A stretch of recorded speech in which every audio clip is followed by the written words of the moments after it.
Even though there is nothing lacking in my life, why are we so restless? Why is there no stillness? How should we live our lives in our retired stage of life? Well, this actually pertains to everybody.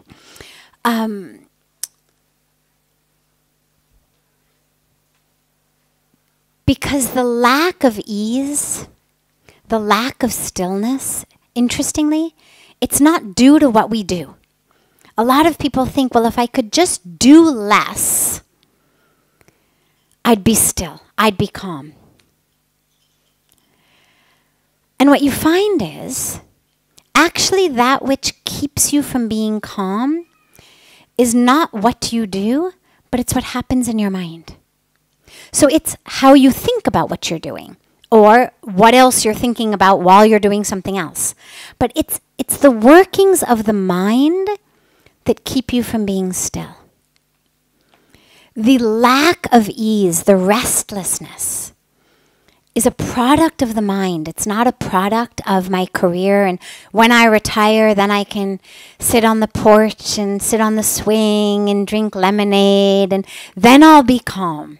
When I can just stop getting up every day and going to work, then I won't be restless. No, sadly. Because the restlessness is in your mind. And you carry that with you wherever you go. You know, my academic background is psychology, and even though it's been decades since I've been in school, I love psychology. And I love particularly psychological studies that tell us so much about ourselves. And one of the pieces of information that I love is that married couples, or even unmarried couples, but couples, tend to fight a lot more on vacation than normally. Well, this is exactly the opposite of what we would think. You'd think, well, we fight because there's stress, there's tension, and so when we just can finally get to, you know, the Bahamas, or when we can finally get skiing, or then it'll all be okay. In that cabin in the woods, it's all going to be okay.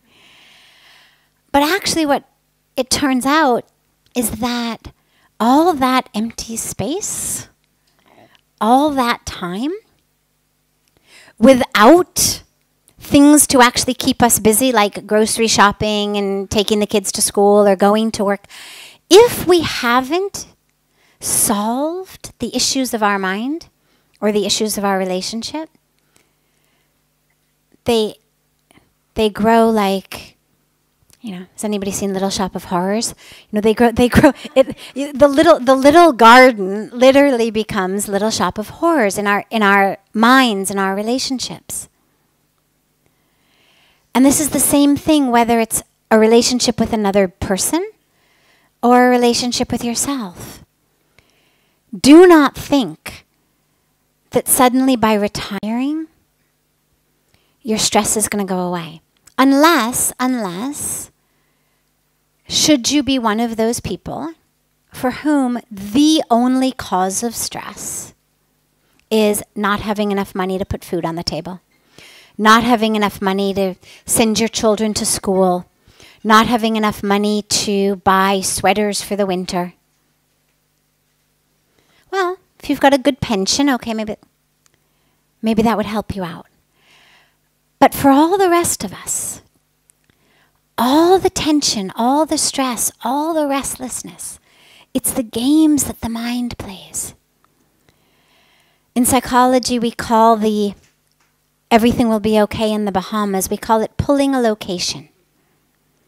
That's the term, pulling a location. If I just go there, everything will be okay. If I just leave here, everything will be okay. And you take yourself with you. So similarly in retirement, when you retire, you're going to still be there. And so regardless of what age you are, whether you're in school, whether you're working, whether you're retiring, this is the time to work on your mind. It will make your job feel as nice as retirement. It will make going to school feel as nice as retirement. Because again, it's not the study, it's not the job that actually is that which causes the stress. It's how we think about it. Or how who we are is interacting with it, with the work itself, with the people for whom we work, or who work for us, or with whom we work.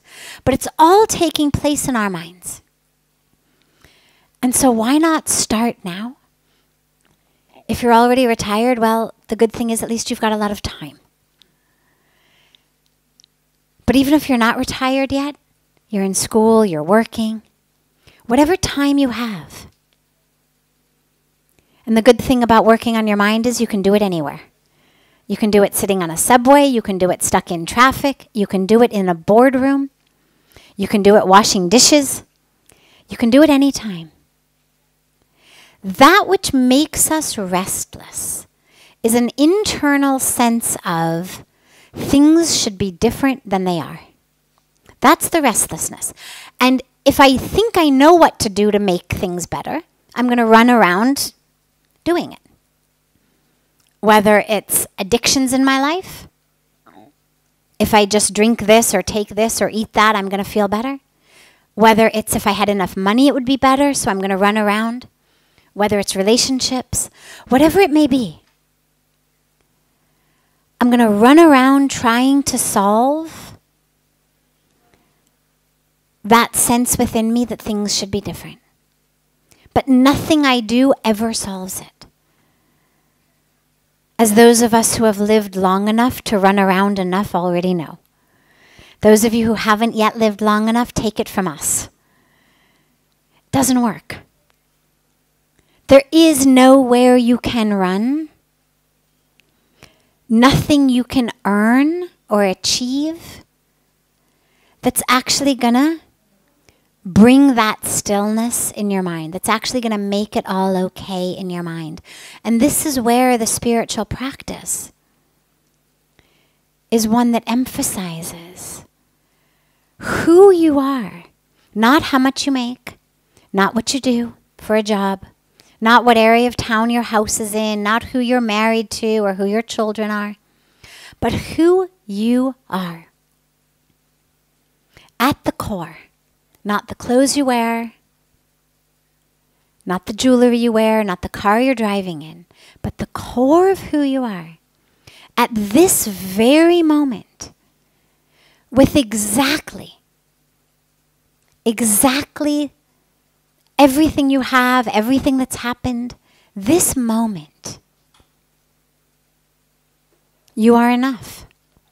This moment, you are full. This moment, you are exactly right. And that's what our spirituality teaches us. And that doesn't mean, therefore, in this moment, you should be ecstatic. This may be a moment of sadness for you. You may have just lost a loved one. Something may have just happened. Knowing that you are right, you are enough, you are divine, doesn't mean I don't get sad. It doesn't mean everything is perfect. Knowing that this situation is exactly right for this moment doesn't mean that I'm going to convince myself it feels great.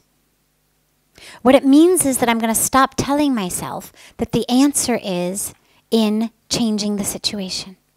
That if I just could do this, make this happen, earn that, achieve this, if I could just do that, then I would be okay.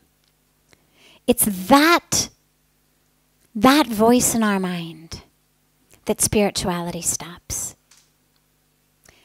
And again, it doesn't mean that we don't try to change things. We do.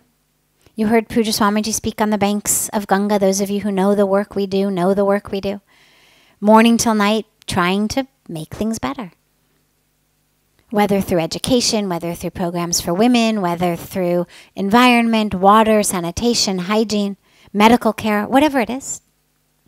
But there isn't a sense of restlessness inside of until I can get that medical camp running, I'm not okay. Until I can get this happening, I'm not okay. It's not a restlessness that says, until this, until that, until I can, until I am, until I go.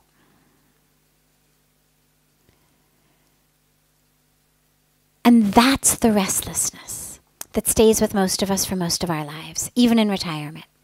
If I just could play golf better, if this lemonade were sweeter, if my porch were a nicer place to sit, if my children would just get married, for God's sakes, if my children would just settle down and get a job, if my children would stop working so much, if my children would have children, if my children's children would stop working so much, whatever it may be. As long as we have a pattern of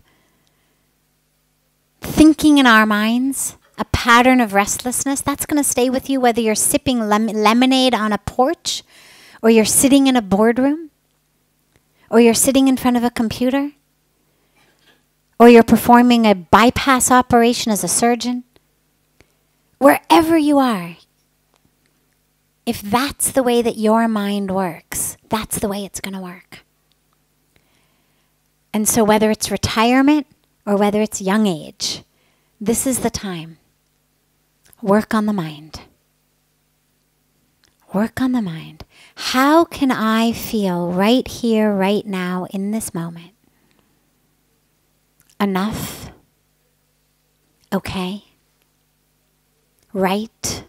Both in myself as well as in my surroundings.